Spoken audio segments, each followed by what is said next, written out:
మీరెప్పుడైనా మనం ఎలా ఆలోచించగలుగుతున్నాం, లేదా సైకిల్ తొక్కేటప్పుడు కింద పడకుండా ఎలా బ్యాలెన్స్ చేయగలుగుతున్నాం, ఇంకా రకరకాల భావోద్వేగాలను ఎలా ఫీల్ అవుతున్నాం అని ఆలోచించారా? ఇవన్నీ సాధ్యమయ్యేది మన శరీరంలో అన్నింటినీ నియంత్రించే అత్యంత అద్భుతమైన అవయవం మెదడు వల్ల. కాబట్టి ఈ వీడియోలో మనం అద్భుతమైన అవయవమైన మెదడులోని ముఖ్యమైన భాగాలు, వాటి విధుల గురించి తెలుసుకుందాం. మెదడులో ప్రధానంగా 3 భాగాలుంటాయి. అవేంటంటే ముందు మెదడు ఫోర్ బ్రెయిన్, మధ్య మెదడు మిడ్ బ్రెయిన్ మరియు వెనుక మెదడు హిండ్ బ్రెయిన్. చూడండి, ఇక్కడ పసుపు రంగులో కనిపిస్తున్న ఈ పెద్ద భాగమే ముందు మెదడు. ఆ తర్వాత గులాబీ రంగులో కనిపిస్తున్న ఈ చిన్న భాగం మధ్య మెదడు. నిజానికి ఇది ముందు మెదడుకు వెనుక మెదడుకు అనుసంధానంగా ఉండే చాలా చిన్న భాగం. చివరిగా ఇక్కడ నీలిరంగులో కనిపిస్తున్న ఈ భాగమే వెనుక మెదడు. ఈ వెనుక మెదడులో మెదడు కాండం కూడా కలిసి ఉంటుంది. సరే, ఇప్పుడు మనం ముందు మెదడు గురించి తెలుసుకుందాం. ముందు మెదడులో ప్రధానంగా 3 భాగాలుంటాయి. అందులో అత్యంత పెద్ద భాగం మస్తిష్కం, సెరిబ్రమ్. ఈ మస్తిష్కంలో 2 అర్ధగోళాలుంటాయి. వాటిని మస్తిష్కార్ధగోళాలని అంటారు. మస్తిష్కం యొక్క ఉపరితలం ఇక్కడ కనిపిస్తున్న విధంగా ముడతలను కలిగి ఉంటుంది. ఈ ముడతలలో ఉబ్బెత్తుగా ఉన్న భాగాన్ని గైరి అని, లోతుగా ఉన్న భాగాన్ని సల్సి అని అంటారు. ఈ సల్సీలు మస్తిష్కార్ధ గోళాలను 4 లంబికలుగా అంటే లోబ్స్గా విభజిస్తాయి. అదేవిధంగా ఇక్కడ ఉన్న కార్పస్ కల్లోజం మస్తిష్కంలోని 2 మస్తిష్కార్ధ గోళాలను కలుపుతుంది. సరే, ఇప్పుడు మనం మస్తిష్కం, సెరిబ్రమ్ యొక్క విధుల గురించి తెలుసుకుందాం. మస్తిష్కం మానసిక సామర్థ్యాలకు స్థావరం. అంటే మస్తిష్కం ఆలోచనలను, జ్ఞాపకాలను, కారణాలు వెతికే శక్తిని, ఊహాశక్తిని అంటే ఇమాజినేషన్ని, ఉద్వేగాలను మరియు వాక్కును నియంత్రిస్తుంది. ఇంకా మస్తిష్కం అనేక అనుభూతులను ఊహించగలగడం, చలి, వేడి, బాధ, ఒత్తిడి ఇటువంటి వాటికి ప్రతిస్పందించేలా చేయడం వంటి విధులను కూడా నిర్వహిస్తుంది. సరే, ఇప్పుడు మనం ముందు మెదడులోని మరో ముఖ్య భాగమైన ద్వారగోర్తం గురించి తెలుసుకుందాం. ఈ ద్వారగోర్తం మస్తిష్కానికి మరియు మధ్య మెదడుకు మధ్యలో ఉంటుంది. ఇది థాలమస్, హైపోథాలమస్ అనే మరో 2 చిన్న భాగాలుగా విభజించబడి ఉంటుంది.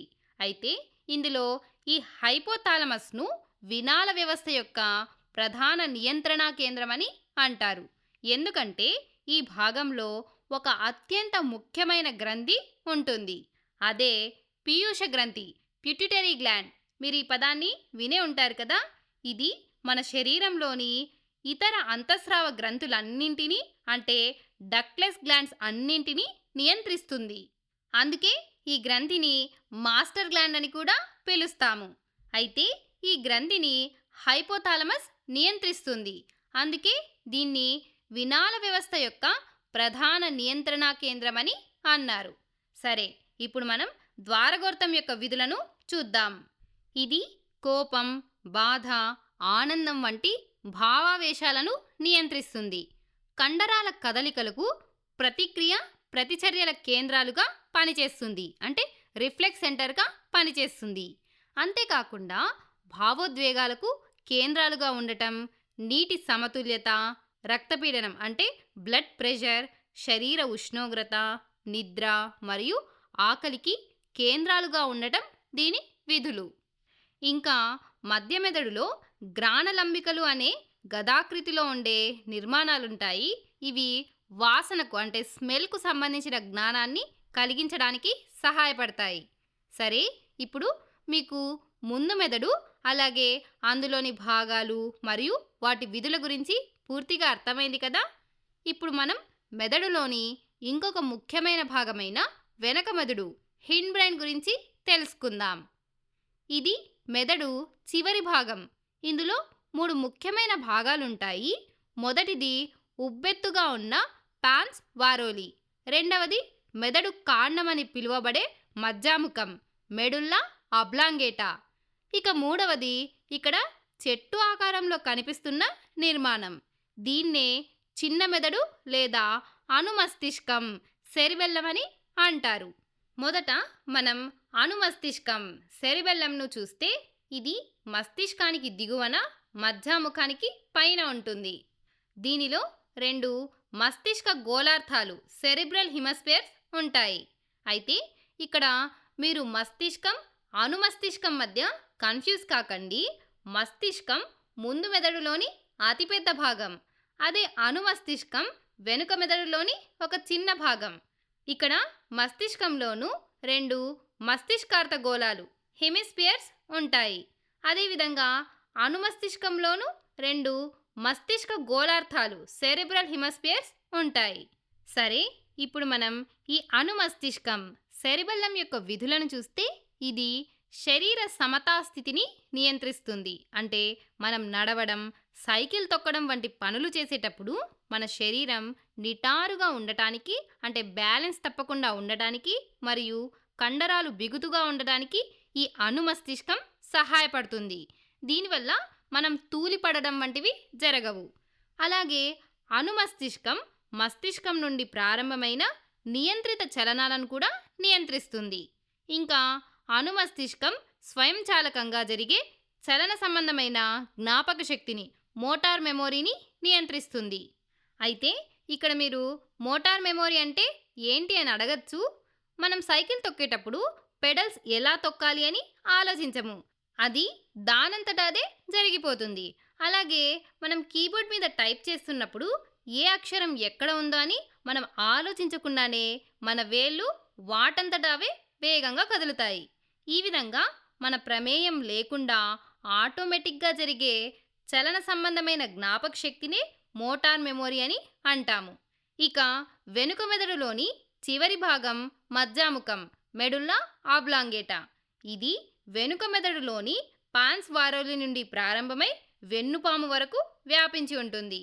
ఈ మధ్యాముఖం యొక్క విధులు చాలా ముఖ్యమైనవి. ఎందుకంటే ఇది హృదయ స్పందన, శ్వాసక్రియ, రక్తపీడనం, వాసోమోటార్ ఇటువంటి చర్యలు, అంటే రక్తనాళాల వ్యాసం మారే చర్యలు వంటి ప్రాణాధారమైన అసంకల్పిత ప్రక్రియలన్నింటినీ నియంత్రిస్తుంది. అలాగే మింగడం, దగ్గడం, తుమ్మడం, వాంతులు చేయడం ఇటువంటి ప్రతిక్రియా ప్రతిచర్యలను కూడా మధ్యాముఖం నియంత్రిస్తుంది.